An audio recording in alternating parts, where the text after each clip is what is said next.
مسلمانوں ذرا سوچو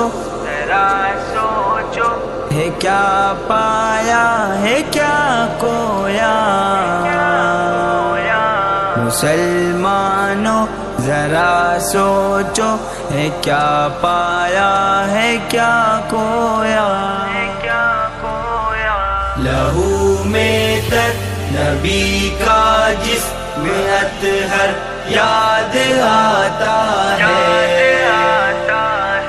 تڑپ جاتا ہوں جب طائف کا منظر یاد آتا ہے، لہو میں تر نبی کا جسم اطہر یاد آتا ہے، تڑپ جاتا ہوں جب طائف کا منظر یاد آتا ہے، لہو میں تر نبی کا جسم اطہر یاد آتا ہے، تڑپ جاتا ہوں جب طائف کا منظر یاد آتا ہے، مسلمان رات دن سرگرم ہے محلوں کی خواہش میں، مسلمان رات دن سرگرم ہے محلوں کی خواہش میں، سبحان الذي سخر لنا هذا وما كنا له مقرنين وإنا إلى ربنا لمنقلبون، بسم الله توكلت على الله لا حول ولا قوة إلا بالله، سب لوگ اردو پاک پڑھتے ہیں، اللهم صل على محمد النبي الأمي وعلى آله وسلم تسليما۔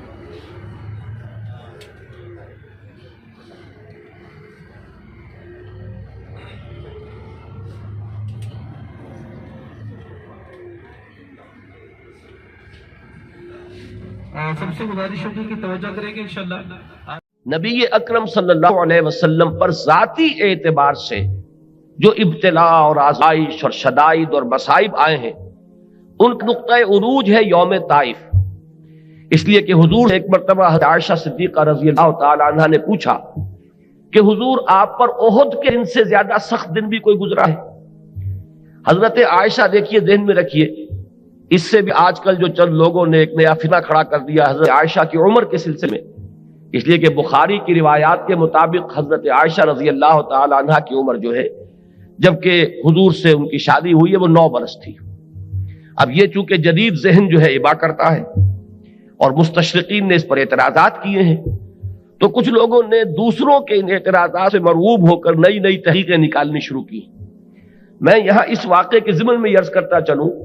کہ اس واقعے سے بھی ثابت ہو رہا ہے کہ حضرت عائشہ کا وہ دور جو ہے یوم طائف والا، وہ شعور کا دور نہیں تھا۔ اگر وہ شعور کا دور ہوتا تو یہ سوال نہ کرتی ہوں۔ ان کی شعور کی عمر میں سخت ترین دور جو آیا ہے، سخت ترین دن جو ہے وہ احد کا دن ہے، یہ سن 3 ہجری میں ہے۔ تو وہ جو سخت دن ہے کہ 70 صحابہ شہید ہوئے، حضور کے دندان مبارک شہید ہوئے، حضور کا چہرہ مبارک لہو لہان ہوا، حضور پر کافی دیر تک غشی طاری رہی، یہ ساری وہ کیفیات تھیں جو علم میں تھیں۔ تو انہوں نے اس کے حوالے سے پوچھا کہ حضور کیا آپ پر کوئی دن احد سے بھی زیادہ سخت گزرا ہے؟ یہ خود ثبوت ہے اس کا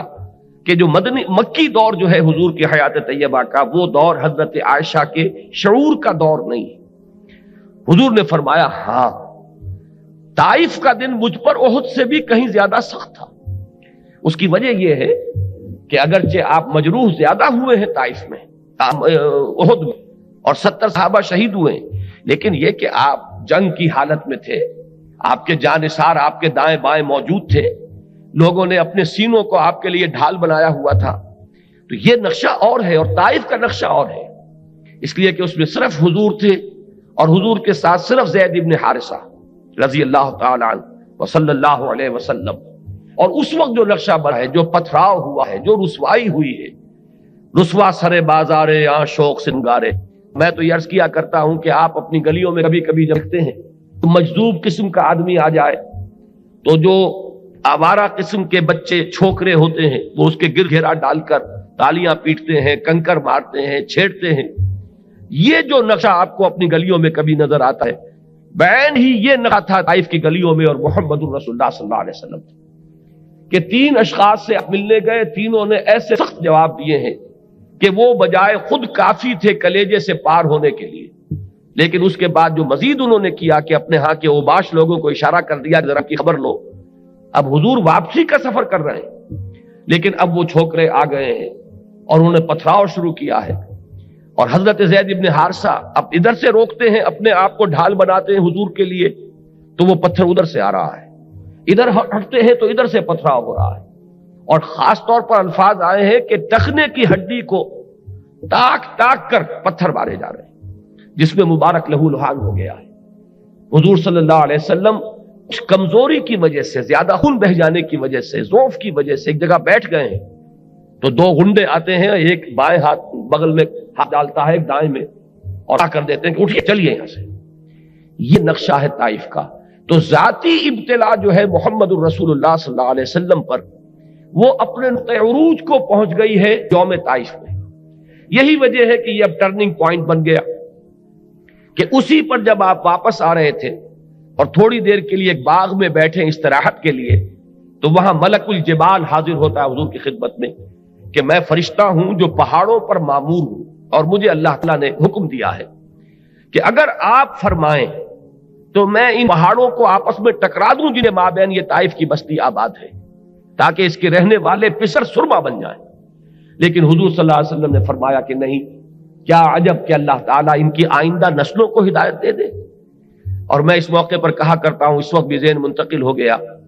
کہ ہمیں خاص طور پر اس واقعے کے ساتھ ایک بڑا قلبی تعلق ہے، اس لیے کہ یہ جو باب الاسلام ہے سندھ جس میں آپ بیٹھے ہوئے ہیں، اس میں اسلام کا جھنڈا لے کر آنے والے محمد ابن قاسم ثقفی تھے، طائف کے رہنے والے. یہ ثقیف کا جو قبیلہ ہے یہ طائف کا قبیلہ ہے، وہ ثقفی تھے.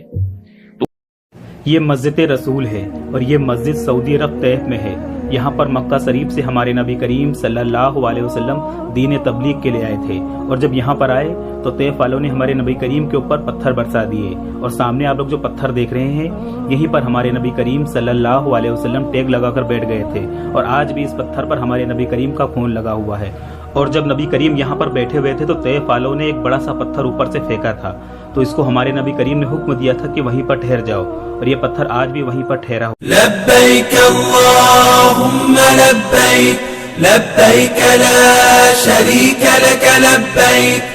ان الحمد والنعمت لک والملک لا شریک لک لبیک اللہم لبیک